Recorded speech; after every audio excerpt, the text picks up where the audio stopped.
Começou o julgamento do ex-presidente Jair Bolsonaro e de outros 7 réus acusados de tentativa de golpe de Estado.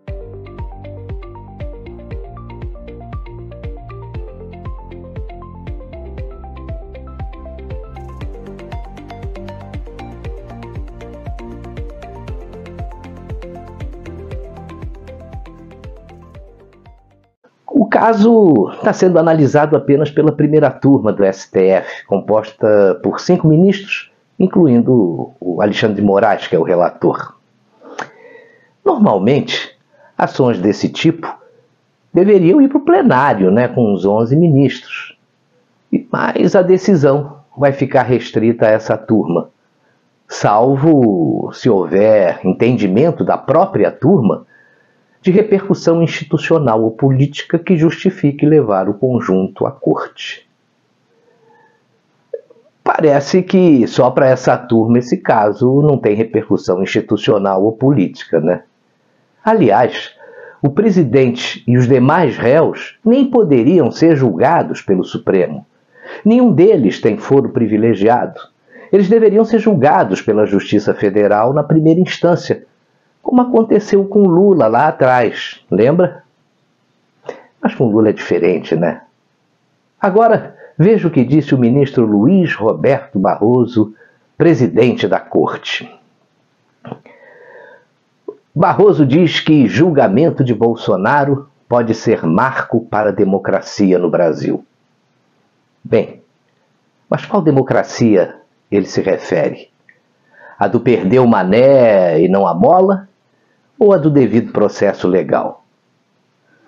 Esse ministro parece que não tem jeito, No mesmo dia, ele ainda saiu com essa outra aqui, dá uma olhada. Vamos empurrar o extremismo para a margem da história. Na véspera do julgamento da tentativa de golpe, o presidente do STF afirma que o caso traz tensões naturais e defende serenidade.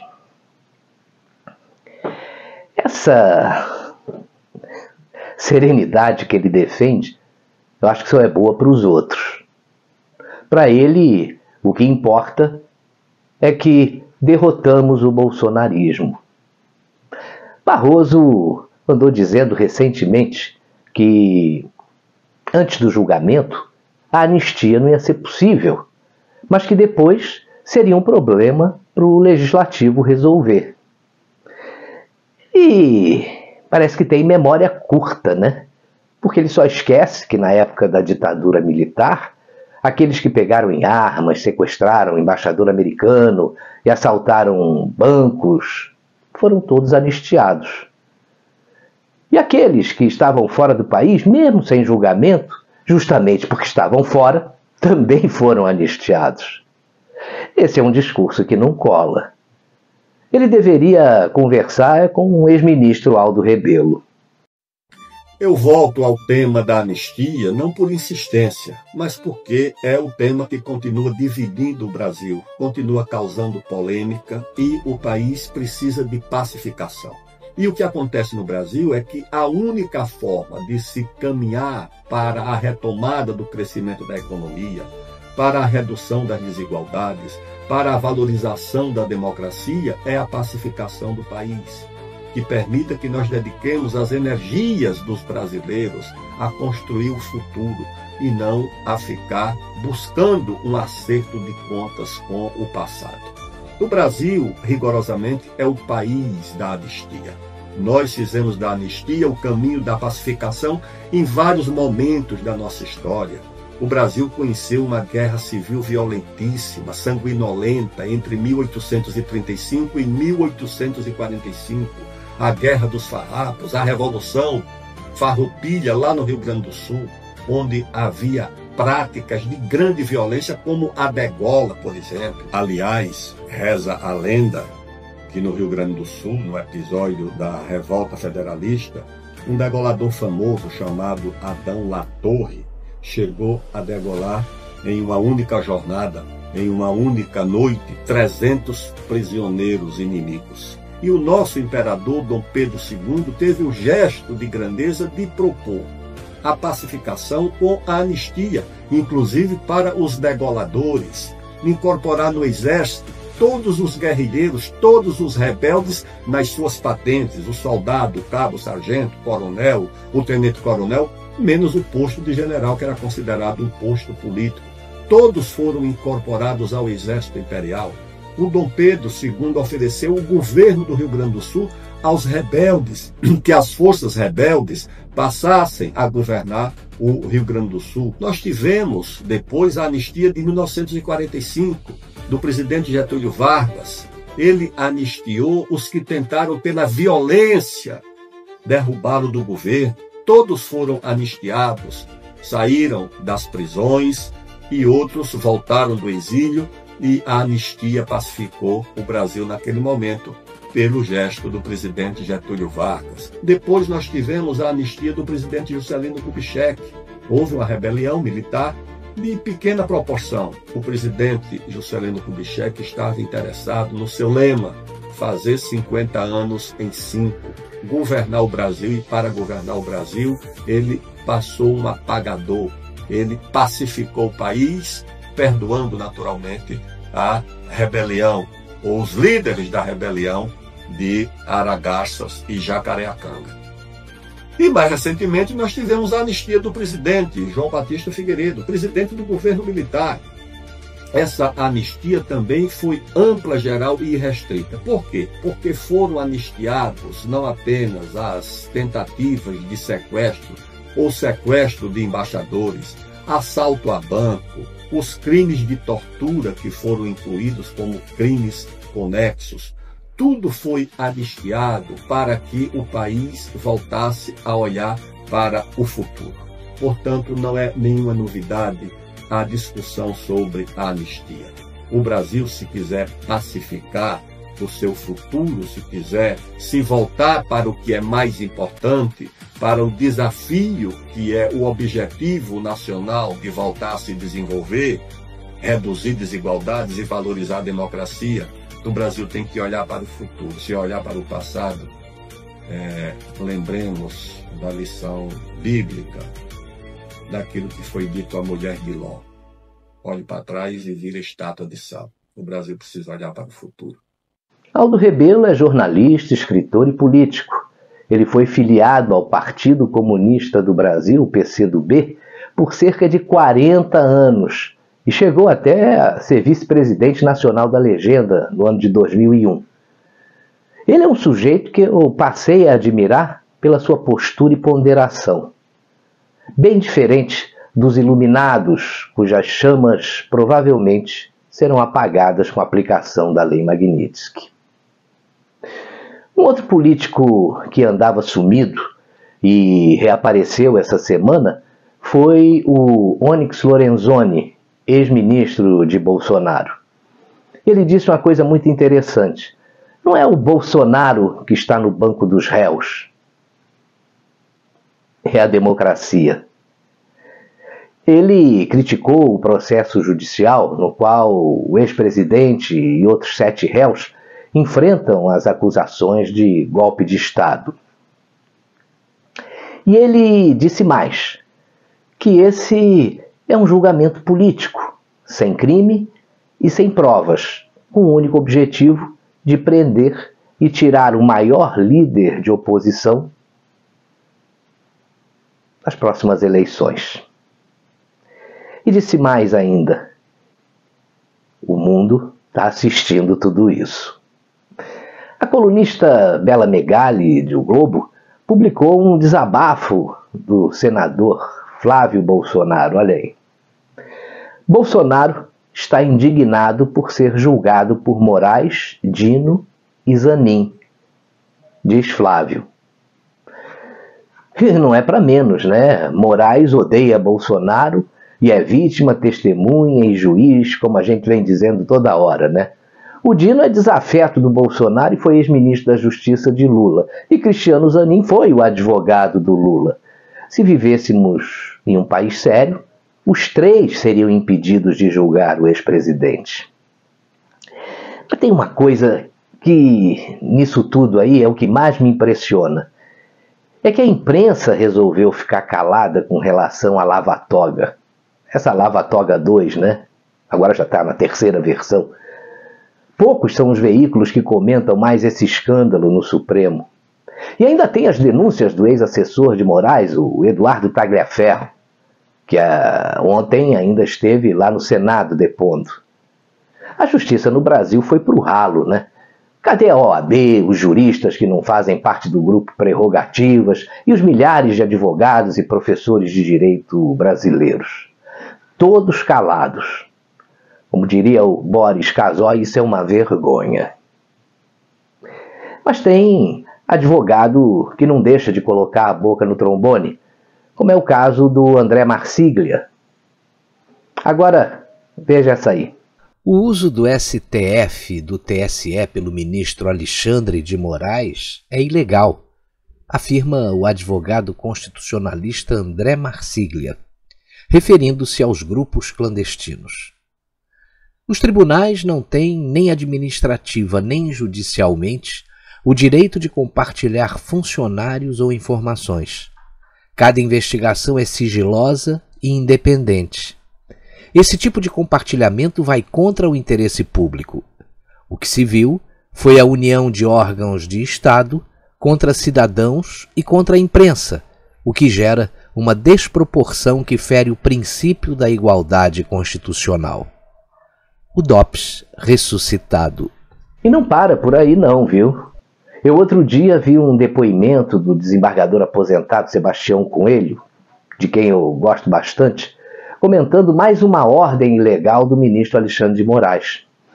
O desembargador disse que ele jamais poderia determinar que a Polícia Federal vigiasse a casa de Bolsonaro. Não a Polícia Federal, desculpe, a Polícia Penal vigiasse a casa do Bolsonaro. Olha só o que ele disse. Sábado, 30 de agosto de 2025, eu não queria dormir sem falar sobre essa decisão de hoje absurda, desumana, arbitrária do senhor Alexandre de Moraes. Ele permitiu que a polícia entre na garagem e também no quintal da casa de Bolsonaro, desconsiderando a sua esposa Michele e a sua filha menor, Laura. Pois bem, a minha conversa é com o governador de Brasília, Dr. Ibanez Rocha. Dr. Ibanez, o senhor é um jurista reconhecido aqui em Brasília. E o senhor também, por força do cargo, é o chefe da Polícia Penal de Brasília. Então, eu queria trazer um questionamento para o senhor esclarecer para a população. Porque a Polícia Penal de Brasília, ela tem a sua base na Lei 3.669 de 2005, com alterações posteriores. E nessa lei, em seu artigo 3º, está dito que os ocupantes dos cargos da carreira são lotados na Secretaria de Segurança Pública com exercício nas unidades do sistema penitenciário do Distrito Federal. Então, pergunto ao senhor, em primeiro lugar, a casa do Bolsonaro, o senhor considera uma unidade do sistema penitenciário do Distrito Federal? As atribuições da Polícia Penal estão elencadas no artigo 7º dessa mesma lei. Em seus 31 incisos, tudo é referente à execução penal e ao sistema penitenciário do Distrito Federal. Somente no inciso 24 vai falar de fiscalização de outras medidas cautelares, por evidente relacionada ao sistema penitenciário. Veja, Vossa Excelência, que o braço sujo da Polícia Federal, que está a serviço de Alexandre de Moraes, propôs essas medidas, mas tirou o corpo. Deixou a execução a cargo da Polícia Penal de Brasília. E quero deixar claro, os policiais penais de Brasília não têm qualquer responsabilidade, porque, embora seja uma polícia de natureza civil, estão estruturados na hierarquia e na disciplina e não poderiam descumprir uma ordem administrativa. Portanto, governador, a responsabilidade é sua. O senhor precisa esclarecer para a população de Brasília e do Brasil porque mandou a Polícia Penal de Brasília fazer esse serviço que não é a sua atribuição. E eu digo isso, governador, com muita preocupação. Porque se der um problema, o senhor vai assumir a responsabilidade ou o senhor vai agir como agiu no 8 de janeiro, colocando a culpa na Polícia Militar de Brasília? Digo mais, no dia 26 de julho passado, o senhor foi lá na Praça dos Três Poderes para executar a prisão de 2 deputados federais, sem que eles tivessem cometido qualquer crime inafiançável, somente cumprindo determinação de Alexandre de Moraes. O senhor é um parceiro de Alexandre de Moraes, governador? Eu quero trazer esse tema para debate com a comunidade jurídica. O senhor deve uma explicação para a comunidade jurídica, para a população de Brasília e para a população do Brasil. Eu deixo aqui registrada a minha indignação com a decisão de Alexandre de Moraes, mas também a minha insatisfação com a sua permissão da Polícia Penal estar adentrando a casa de Jair Bolsonaro. Bem, o julgamento dos réus por tentativa de golpe continua, mas isso que a gente vai acompanhar até a decisão final, para mim, é puro teatro. Sentença só na semana que vem, por volta do dia 10 de setembro. E é claro que ela já deve estar pronta há muito tempo. Só a turma da esquerda acha que esse julgamento é justo, porque a maior parte da população brasileira já percebeu a farsa, ao contrário do que algumas pesquisas aí chapa branca apresentam. O 7 de setembro está chegando e parece que vai ser gigante, né? Um ótimo recado para políticos oportunistas e também para a imprensa internacional. E para terminar, eu não posso deixar de falar sobre o aparato de segurança montado na Praça dos Três Poderes para o julgamento dos réus do 8 de janeiro, né? Para que tanta segurança para aqueles que estão garantindo a democracia no país? A população deve estar aplaudindo todos eles, né? Bom, ironias à parte, é bom registrar que a operação é conjunta. Polícia Judicial, que é do STF, Secretaria de Segurança Pública do Distrito Federal e apoio da Polícia Federal. Tem cães farejadores todos os dias, drones com visão térmica, grades de isolamento na Praça dos Três Poderes e agentes circulando por dentro do prédio da Corte. Veja que até as residências dos ministros passarão por inspeções diárias. O público que quiser acompanhar as sessões vai ter revistas obrigatórias, será proibido de entrar com armas, o que é óbvio, né? Objetos cortantes, fogos, mochilas grandes ou drones que não estejam aí autorizados. Ou seja, um aparato de segurança completo, funcionando 24 horas por dia.